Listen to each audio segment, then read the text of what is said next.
आकाशवाणी गोरखपुर से प्रादेशिक समाचार।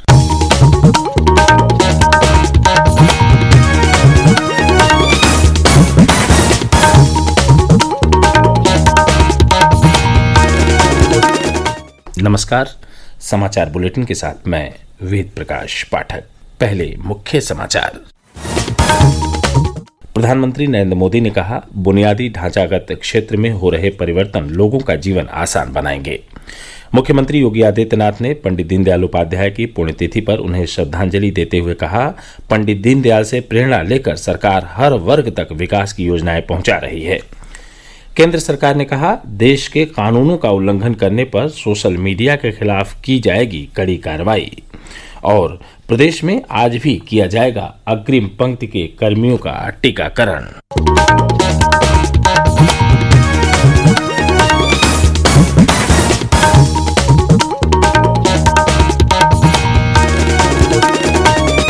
अब समाचार विस्तार से।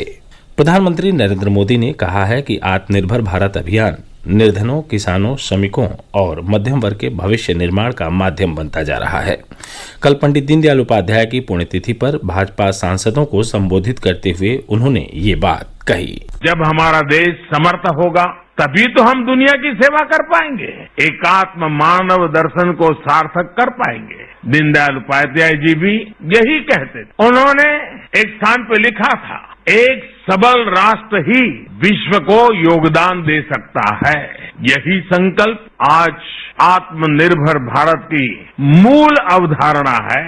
इसी आदर्श को लेकर ही देश आत्मनिर्भरता के रास्ते पर आगे बढ़ रहा है। कोरोना काल में देश ने अंत्योदय की भावना को सामने रखा और अंतिम पायदान पर खड़े हर गरीब की चिंता की। आत्मनिर्भरता की शक्ति से देश ने एकात्म मानव दर्शन को भी सिद्ध किया, पूरी दुनिया को दवाएं पहुंचाई और आज दुनिया को वैक्सीन भी पहुंचा रहा है।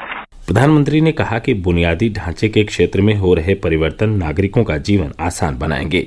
प्रधानमंत्री ने कहा कि दुनिया में भारत का कद तेजी से बढ़ रहा है और हर भारतीय को इस पर गर्व होगा। उन्होंने कहा कि हमारी राजनीति में देश के लिए नीति बनाना सर्वोपरि है। श्री मोदी ने कहा कि दीनदयाल उपाध्याय के आदर्श अब भी प्रासंगिक हैं और वे हम सभी के लिए प्रेरणा स्रोत हैं। हम जैसे जैसे दीनदयाल जी के बारे में सोचते हैं, बोलते हैं, सुनते हैं, उनके विचारों को पढ़ने का प्रयास करते हैं, हमें उनकी बातों में, उनके विचारों में हर बार एक नई ताजगी, एक नया दृष्टिकोण, एक नवीनता का अनुभव होता है। उनके विचार आज भी उतने ही प्रासंगिक है जितने तब थे और आने वाले समय में भी उतने ही आवश्यक रहेंगे जितने आज है। श्री मोदी ने कहा कि भारतीय जनता पार्टी की राष्ट्र प्रथम की विचारधारा है। प्रधानमंत्री ने कहा कि पूरा देश आत्मनिर्भर भारत के विचार से अवगत है।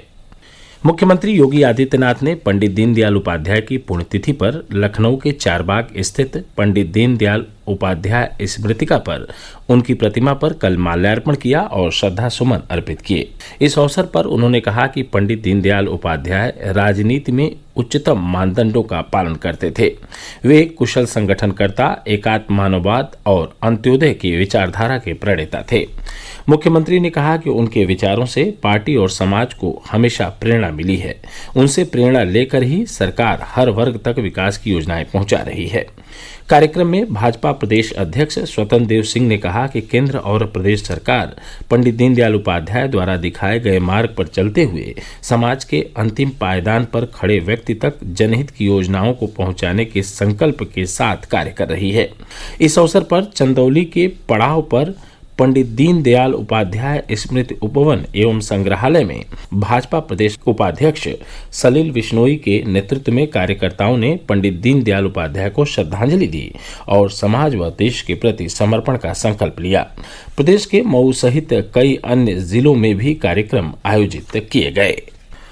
उत्तराखंड के आपदाग्रस्त चमोली जिले में राहत और बचाव कार्य आज भी पूरी रात जारी रहा। यहाँ तपोवन क्षेत्र में सुरंग में 25 से 35 लोगों के फंसे होने की आशंका है। राहत और बचाव दल सुरंग के भीतर 180 मीटर तक पहुंचने के लिए लगातार प्रयास कर रहा है, जहां इन लोगों के फंसे होने की आशंका है।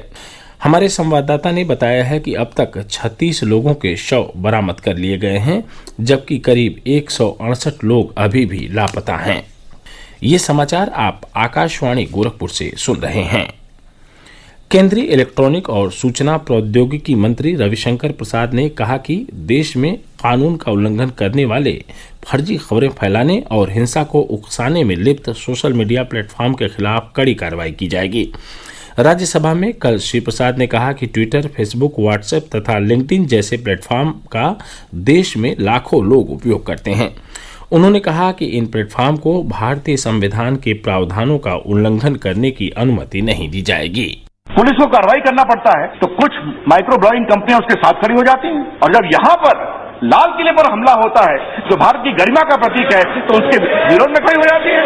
ये डबल स्टैंडर्ड नहीं चलेगा, ये सारी कंपनियां जान लें। हम भारत के संविधान में फ्रीडम ऑफ स्पीच है, लेकिन 19(2) में यह भी लिखा हुआ है it is subject to reasonable restriction because of sovereignty integrity of India. ये क्या मजाक है कि आप Narendra Modi massacre of kisan hashtag करते हैं? इसका मतलब क्या है? आप वैमनस्य न फैलाएं, आप हिंसा न फैलाएं, झूठी खबरें न फैलाएं और भारत के संविधान और भारत के कानून का पालन करें। इसमें हम बहुत ही सख्त रहें। मुख्यमंत्री योगी आदित्यनाथ ने प्रदेश में स्वामित्व योजना का प्रभावी क्रियान्वयन सुनिश्चित करने के निर्देश दिए हैं। उन्होंने कहा कि प्रधानमंत्री की प्रेरणा और मार्गदर्शन में संचालित यह योजना ग्रामीण जीवन में व्यापक बदलाव लाने में सक्षम है। मुख्यमंत्री कल लखनऊ में आयोजित एक उच्च स्तरीय बैठक में विभिन्न विभागों के कार्यों की समीक्षा कर रहे थे। उन्होंने कहा कि ग्रामीण इलाकों में आम जनता को उनकी आवासीय संपत्ति के प्रपत्र उपलब्ध कराने में स्वामित्व योजना अत्यंत उपयोगी सिद्ध हो रही है। मुख्यमंत्री ने इस योजना के क्रियान्वयन में ड्रोन के माध्यम से प्रारंभिक सर्वेक्षण के साथ साथ संपत्तियों का भौतिक सत्यापन सर्वेक्षण टीम द्वारा सुचारू ढंग से संपन्न कराने के निर्देश दिए। उन्होंने कहा कि आगामी 15 फरवरी से आगरा में शुरू हो रही भारतीय सेना की भर्ती रैली के संबंध में सभी आवश्यक व्यवस्थाएं सुनिश्चित की जाएं। मुख्यमंत्री योगी आदित्यनाथ ने कहा है कि प्रदेश में कोरोना संक्रमण की दर में कमी आई है, लेकिन खतरा अभी समाप्त नहीं हुआ है, इसलिए प्रत्येक स्तर पर पूरी सतर्कता बरतना जरूरी है। लखनऊ में कल एक उच्च स्तरीय बैठक में अनलॉक व्यवस्था की समीक्षा करते हुए मुख्यमंत्री ने कहा कि प्रदेश में कोविड टीकाकरण सुचारू ढंग से चल रहा है। बैठक में मुख्यमंत्री को अवगत कराया गया कि प्रदेश में अग्रिम पंक्ति के कर्मियों का टीकाकरण किया जा रहा है। स्वास्थ्य कर्मियों को टीके की दूसरी खुराक देने का कार्य 15 फरवरी से शुरू किया जाएगा। पहले चरण में टीकाकरण से छूटे हुए स्वास्थ्य कर्मियों को टीकाकरण के लिए अवसर दिया जाएगा। मुख्यमंत्री ने प्रदेश के सभी अस्पतालों को पूरी क्षमता के साथ कार्य करने के निर्देश दिए हैं। मुख्यमंत्री ने कहा कि राज्य में 21 फरवरी से जापानी इंसेफ्लाइटिस का टीकाकरण शुरू होगा। उन्होंने इसके लिए समुचित प्रबंध करने के निर्देश दिए। स्वास्थ्य कर्मियों का टीकाकरण पूरा कर लिए जाने के बाद प्रदेश में अग्रिम मोर्चे के कर्मियों का टीकाकरण किया जा रहा है। अपर मुख्य सचिव सूचना नवनीत सहगल ने बताया कि कल दोपहर 3 बजे तक 60,000 से अधिक अग्रिम पंक्ति के कर्मियों को टीके लगाए गए। उधर प्रदेश में कोविड-19 के सक्रिय मामलों की संख्या घटकर 3,320 रह गई है। पिछले 24 घंटों में 179 लोगों में संक्रमण की पुष्टि हुई। राज्य में कोविड से ठीक होने की दर 98% से अधिक है। प्रदेश में कोविड की जांच का कार्य तेजी से किया जा रहा है।